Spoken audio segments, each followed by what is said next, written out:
नमस्कार दोस्तों, स्वागत है आपका स्टूडियो सक्सेस में। आज देखो, आयोग ने अभी भी दो संवाद जारी किए हैं, 208 और 209। और हम इन संवादों को पूरा देखेंगे और मैं इन संवादों को आपको दिखाता हूं। पहले यहाँ पे आपको 208 दिखा देता हूं यहाँ पे, ठीक है।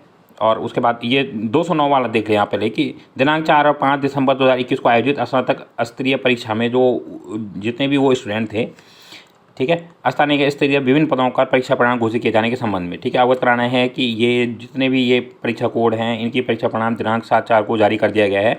शीघ्र ही परीक्षा में सम्मिलित समस्त अभ्यर्थियों को प्राप्तांक और मार्कशीट की स्कैन प्रति अभ्यर्थियों के उपरोक्त वेबसाइट वो अब जारी कर दिया है उन्हें। जो लिखित परीक्षा दिनांक 4/5 को इतने पाली हुई थी, 2,16,000 इतने अभ्यर्थियों ने भाग लिया था इसमें। तो आयोग ने सिर्फ ये बताया है कि, और यहाँ पे देखो ये सबसे इंपॉर्टेंट चीज़ है कि प्रमाण में जो मेरिट कम दिया गया है उस पर कोई आपत्ति है तो प्रस्तुत करें, या फिर कोई अभ्यर्थी ऐसा है जिसके प्राप्तांक अधिक होने के बाद भी उनका नाम जारी मेरिट सूची में नहीं आ सका है, वो अपनी आपत्ति दे सकते हैं।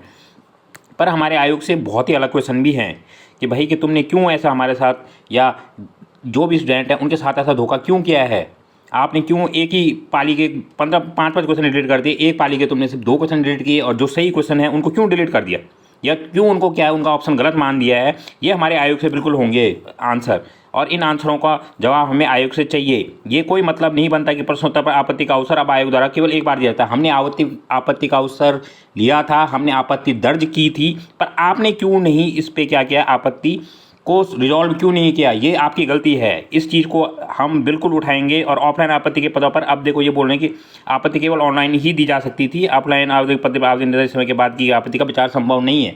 ये बहुत गलत चीज़ है, ये कोई नहीं है। अब क्या ये क्या है कि तुम पूरा पेपर ही गलत कर दो और सबको क्या है कि जो तुम्हारे खास आदमी हैं उनको सब मार्क्स दे दो, तो वो चीज़ें गलत हो जाएंगी। ऐसी चीज़ें नहीं होनी चाहिए कभी भी। आपको यहाँ भी एक मतलब ऑप्शन रखना चाहिए कि हाँ भाई कि जो क्वेश्चन सही हैं और आपने उनको गलत माना हुआ है तो वो आंसर तुम्हारे क्या है, उसमें भी आपको आपत्ति दोबारा दर्ज करनी चाहिए कि हाँ भाई कि हम फिर उनको दोबारा एक बार रिजॉल्व करेंगे। ये चीज़ें गलत हैं, ऐसा नहीं चलने वाला है। मैं आपको फिर एक दूसरा भी दिखा देता हूँ आपको नोटिफिकेशन। दूसरा इनका जो आज आया है संवाद 208, इसमें कुछ नहीं है। आप अवगत को आयोग द्वारा पिछले 5 वर्षों में ये बस अपनी क्या है, अपनी प्रशंसा कर रहे हैं कि 5 वर्षों में इतने चयन हेतु 86 लिखित परीक्षा कराई गई। अधिकांश मामलों में चयनित संस्कृति प्रेषित की गई। 5300 पदों पर भर्ती विज्ञप्ति जारी की गई। इनमें इसको पढ़ लें आप ढंग से। इनके लिए लगभग 20 परीक्षाओं का आयोजन इसी वर्ष किया जाएगा। नई भर्ती, हाँ ये इंपॉर्टेंट चीज़ है कि इनके लिए लगभग 20 परीक्षाओं का आयोजन इसी वर्ष किया जाएगा। मतलब अब जो 5300 भर्तियाँ हैं इनके लिए नई भर्ती विज्ञप्तियों में कुछ समय लगेगा, क्योंकि सभी रिक्तियों का एकत्रीकरण किया जा रहा है। तो ये अच्छी खबर है आपका आयोग के द्वारा। अभ्यर्थियों द्वारा आयोग के परीक्षा कार्यक्रम में प्रतियोगिता की जा रही है। इस क्रम में एक अनुमानित परीक्षा कार्यक्रम तय कर लिया गया है। आयोग जो प्रयास करेगा कि मार्च 2023 तक इस कार्यक्रम में निर्धारित सभी परीक्षाओं को संपन्न कर लिया जाए। साथ ही इससे संबंधित शारीरिक दक्षता परीक्षाएं, टंकन परीक्षाएं व आंसुलेखन आदि परीक्षाओं को भी सितंबर 2023 तक पूरा कर दिया जाए। परीक्षा कार्यक्रम को निर्धारित समय पर पूरा करने के लिए आयोग को ऑफलाइन और ऑनलाइन दोनों माध्यमों की परीक्षाएं आयोजित करनी होंगी। अब तक 6 ऑनलाइन परीक्षाओं का परिणाम जारी किए गए हैं। वन दरोगा परीक्षा के अतिरिक्त सभी अन्य 5 परीक्षाएं व उनका परिणाम उत्तम रहा है व इसके नॉर्मलाइजेशन भी संतोषजनक रहे हैं। किसी एक परीक्षा के पर ये आयोग ने ये नहीं लिखा है यहाँ पे कि वीडियो का परिणाम भी संतोषजनक नहीं रहा है। किसी एक परीक्षा के परिणाम के आधार पर अभ्यर्थियों द्वारा ऑनलाइन परीक्षा का मूल्यांकन किया जाना उचित नहीं है। तो ये गलत बात है कि एक परीक्षा का नहीं मतलब होता है। एक परीक्षा ही एक आदमी की ज़िंदगी होती है। ये आयोग को भी समझना चाहिए और ये बहुत ही गलत है चीज़ें, ठीक है। तो भारत सरकार की परीक्षाएं संस्थाएं 90% परीक्षाएं ऑनलाइन माध्यम से करा रही है और कई राज्य सरकारों में आयोग भी ऑनलाइन माध्यम से परीक्षाएं संपन्न करा रहा है।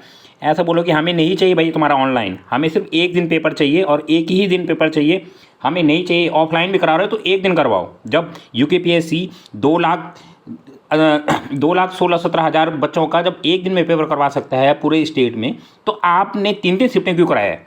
ये एक क्वेश्चन मार्क बनता है इन लोगों पे। आप स्वयं जानते हैं कि समस्त केंद्रीय विश्वविद्यालयों में प्रवेश परीक्षाएं सीबीटी के माध्यम से होने जा रही हैं। ऑनलाइन परीक्षाओं में गड़बड़ी को पकड़ा जाना आसान है, क्योंकि सभी अभ्यर्थियों को ऑनलाइन परीक्षाओं में ही जो सबसे बड़ी गड़बड़ियाँ होती हैं वो सबसे ज़्यादा ऑनलाइन परीक्षाओं में ही होती हैं। ऑफलाइन वाली गड़बड़ी आपको पता होगा कि वीडियो का एक पेपर 2018 में हुआ था, और उसमें जब ऑफलाइन गड़बड़ियाँ पकड़ी गई थी तो वो पेपर दोबारा हुआ था। 2016 में हुआ था, सॉरी मैं उसको माफ़ी चाहता हूँ। 2016 में पेपर हुआ था, 2018 में उसमें गड़बड़ियाँ पकड़ी गई थी और आयोग को हाईकोर्ट ने फटकार लगाई। उसके बाद वो रिजल्ट क्या हुआ, जिन भी लोगों ने उसमें 15-20 लाख रुपए या 12 लाख रुपए दिए थे उन लोगों का सबका कैंसिल हुआ। उसके बाद वो पेपर दोबारा 2018 में दोबारा हुआ। ऑफलाइन में ही गड़बड़ियाँ पकड़ी जाती हैं, ऑनलाइन में गड़बड़ियाँ नहीं पकड़ी जाती हैं।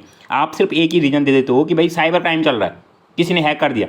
अब हैक कर दिया तो उसमें स्टूडेंट की क्या गलती है? क्या पता जो तुमने हैकर बैठा रखे हैं वो तुमने खुद बैठा रखे हो। तो ये बहुत ही गलत चीज़ है। आयोग लगातार ऑनलाइन परीक्षाओं की पालियाँ कम करने व कंप्यूटर टर्मिनल्स बढ़ाने के प्रयास करता है। अब हमें सिर्फ आयोग से यही है कि हमारा पेपर जो होना चाहिए वो सिर्फ ऑफलाइन होना चाहिए, और हम ऑफलाइन के लिए हमेशा प्रयासरत रहेंगे। हमें ऑनलाइन पेपर नहीं चाहिए। ऑनलाइन पेपर आपने फॉरेस्टर में देख दिया कि कितनी गड़बड़ी हुई है। अतः निकट भविष्य में इनकी संख्या बढ़ेगी और ये फालतू की चीज़ें हैं। और कुछ नॉर्मल प्रक्रिया के बारे में भी अभी अनावश्यक परेशान न हो, क्योंकि आयोग द्वारा उपयोग की जा रही नॉर्मल प्रक्रिया व सूत्र पर से आपने कहाँ बताया IAM CAT कूट, ये फालतू के एग्जाम्पल देने से कुछ नहीं होता है। एक पारदर्शिता रखो प्लीज़। पारदर्शिता नहीं रखेंगे आप तो फिर वो चीज़ें क्या है, गलत है। ये सब फालतू चीज़ें लिखी है, IAM CAT गेट SSC, ऐसी चीज़ें अगर आप करते रहेंगे तो फिर कोई भी इफेक्ट नहीं पड़ने वाला है। संघ लोक सेवा आयोग और राज्य लोक सेवा आयोग की कई परीक्षाओं में नॉर्मलाइजेशन की प्रक्रिया को अपनाया जा रहा है। अभी तक UPSC ने कभी भी नॉर्मलाइजेशन की प्रक्रिया को नहीं अपनाया है, और ये इनका झूठा कथन है। मतलब आज तक UPSC ने कभी भी नॉर्मलाइजेशन की प्रक्रिया को नहीं अपनाया है। चाहे वो कोई भी एग्जाम हो आपका, आप पूरी हिस्ट्री उठा लो। 2001 में UPSC बना था, आज यहाँ पे 2022 है। 2022 तक कभी भी UPSC ने ये लाइन क्या है, इस पे इनको ऑब्जेक्शन उठाना चाहिए इनको। तो ऐसे ये बच्चों को गुमराह कर रहे हैं, और ये ऐसे गुमराह नहीं होने चाहिए बच्चे, और इनके खिलाफ इसी पे ही बात उठानी चाहिए कि जो तुमने इस लाइनों में लिखा है संवाद में, ये बहुत ही गलत लिखा हुआ है और ये गलत चीज़ है। मतलब क्योंकि इससे स्टूडेंट परेशान ही हुए हैं, इससे स्टूडेंट का कभी भला नहीं हुआ है। और स्टूडेंट जो उन लोगों को अपने आदमी घुसाने हैं वो लोग घुसाते हैं अपने आदमी, और जो मेहनती स्टूडेंट है वो वहीं रह जाते हैं।